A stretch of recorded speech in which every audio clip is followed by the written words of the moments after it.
Welcome to Lucas Academy run by Sir Gaurav Tiwari. Today's interview is with Ms. Bornali Shaha, who has scored 631 out of 720. So first of all, I would like to welcome Bornali in our interview. How are you feeling? I'm feeling nice. Scoring 631 out of 720, it was a very nice feeling for me. She is satisfied and happy. So Bornali, I would like to request you to tell your marks in your subsequent subjects. In physics, I scored 118 out of 180. That's great. In chemistry, I scored 163, and in biology, I scored 350. Wow.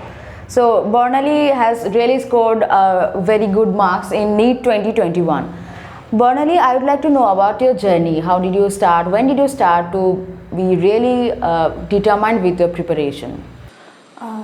Determination came to me when there was a lockdown in 2020. I started thoroughly preparing for NEET. Previously in class 11 I was like हो जाएगा हाँ, ऐसा कुछ आसान है शायद हाँ ऐसा कुछ फिर मतलब वो फ्लो आया 2020 का लॉकडाउन में जब मैंने 12th में मतलब स्टार्ट किया हाँ. When you went to class 12, then you became serious. When did you join Lucas Academy for chemistry? From class 11. Was it very helpful for you? Yes, too much helpful for me. So who recommended you Lucas Academy? One of my seniors recommended me to join here. So Bornali, I would like to know about the books you have followed. For chemistry. For all the subjects, you may say. As far chemistry is concerned, I followed sir's copy.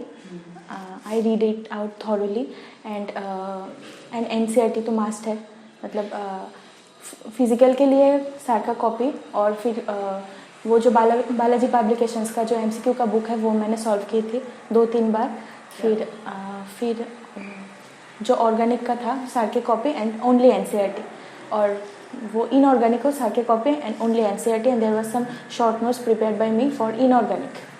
And for organic also there was some name reaction that I prepared. So tell me something interesting about these 2 years of journey that has brought some turning point in your preparation. There was nothing so much interesting. It was for me it was full of depression sometimes. Is it? Why so? अच्छे marks नहीं आते थे test में. अच्छा. इसलिए. Depression क्यों? And how did you overcome that depression? Sir used to motivate us a lot. Okay. Yes. Through some motivational videos and कभी-कभी depression होता भी तो सर के पास आते थे तो वो बहुत बोलते थे ऐसे कि लगा रहो और इससे I would like to know how helpful your friends were during your preparation because this really makes a difference when sometimes हम लोगों का ऐसा होता है कि हम कुछ पूछना चाहते हैं हमारा कुछ डाउट होता है लेकिन हम टीचर से पूछ नहीं पाते तब हम फ्रेंड्स के पास जाते हैं. Was the case same for you also? Yes, my friend circle was so much good. They helped me very much. जब भी कुछ डाउट होती थी मैंने पहले अगर वो इजी डाउट होती थी तो मैं उसको पूछ लेता था वो ज़्यादातर क्लियर हो जाते थे. फिर कभी उस टॉपिक में उसका भी डाउट होता था तो हम सर के पास अप्रोच करते थे तो वो आसानी से हमको बोल देते थे कि हमारा कहाँ दिक्कत हो रहा है ऐसे हो जाता था. That's really good to know from you, Bornali. So, how was your paper? Means your exam day. How did you overcome the fear of exam? Overcome the fear. I attempted biology first, so I think it helped me to score 631. If I would have attempted physics first, then it would be. So your easiest, or I mean to say, the most comfortable zone of these 3 subjects was biology and then chemistry. Okay. Both. So in the definitely you must have first attempted biology. After that chemistry. After that physics.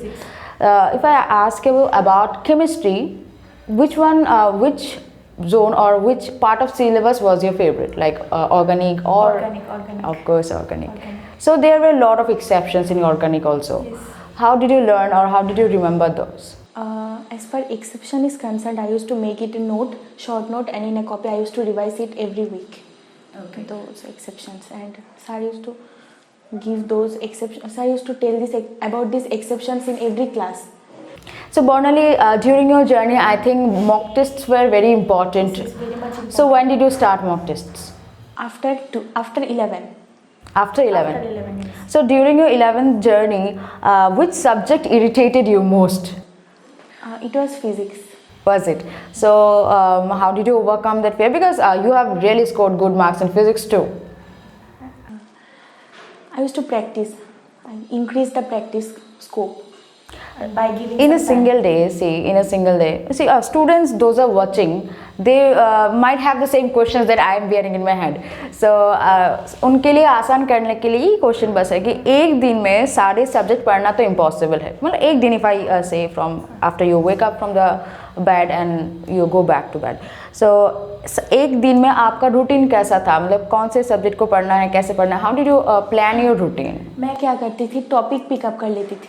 मतलब एक topic लेकर वो ख़त्म कर लेती थी और पढ़ लेती थी सर के कॉपी या बुक से. फिर उसका क्वेश्चन कर लेती थी, मतलब MCQ कर लेती थी. तो वो टॉपिक ख़त्म हो जाए तो मैंने टिक दे देती थी. अच्छा. ऐसे टॉपिक किया. मतलब कभी भी ऐसा नहीं हुआ कि 3 सब्जेक्ट एक दिन में करना है, 2 सब्जेक्ट, ऐसा नहीं थी. 3 सब्जेक्ट भी किया है अगर छोटा छोटा टॉपिक है. और एक दिन ऐसा भी गया कि एक ही सब्जेक्ट पढ़ा. अच्छा. मतलब होल डे में, क्योंकि टॉपिक बहुत लार्ज था.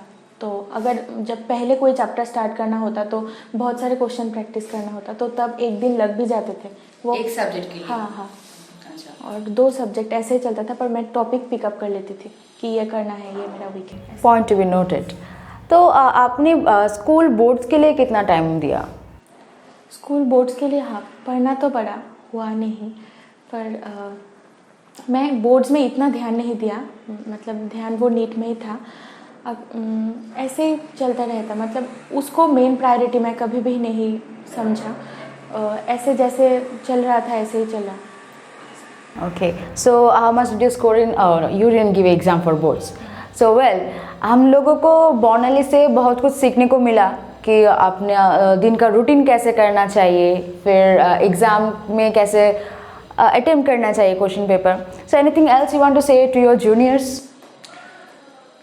जूनियर्स को तो मैंने ये कहना चाहूँगी कि आप जिस टीचर के पास ही पढ़ते हो उसको फॉलो करो, क्योंकि वो उसको डायरेक्शन पता है. वो पहले बहुत सारे स्टूडेंट को गाइड कर चुका है, तो वो आपको भी बहुत अच्छे से गाइड कर पाएंगे. जो भी टीचर के पास फिजिक्स, केमिस्ट्री, बायोलॉजी, जहाँ भी आप पढ़ते हो, जिस इंस्टीट्यूशन में भी आप पढ़ते हो, उस टीचर को बहुत अच्छे से फॉलो करो.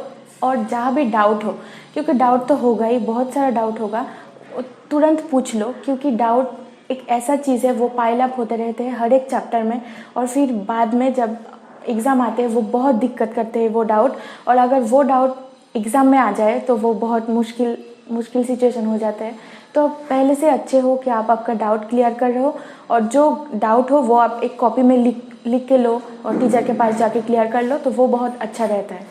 मैं यही बोलनी चाहूँगी. और फिर कभी कभार डिमोटिवेशन तो आता ही है, तो उसके लिए भी टीचर के पास जाओ, तो वो बहुत अच्छे सारे बात बोलेंगे, वो हमको बहुत मोटिवेट करते हैं. तो मेरे लिए तो ऐसा ही हुआ. एक लास्ट क्वेश्चन पूछ लेती हूँ कि ऐसे बहुत लोग होते हैं after 10th they couldn't decide what stream they should choose. See like ऐसे यहाँ पे त्रिपुरा का बहुत स्टूडेंट्स का यही प्रॉब्लम है, क्योंकि वो लोग मैथ्स भी लेते हैं, बायोलॉजी भी लेते हैं, फिर डिसाइड नहीं कर पाते कि कौन सी स्ट्रीम में जाना चाहिए मुझे. So how do you means what would you से टू देम? मेरा ऐसा कुछ नहीं था, क्योंकि मुझे मेडिकल अच्छा लगता था.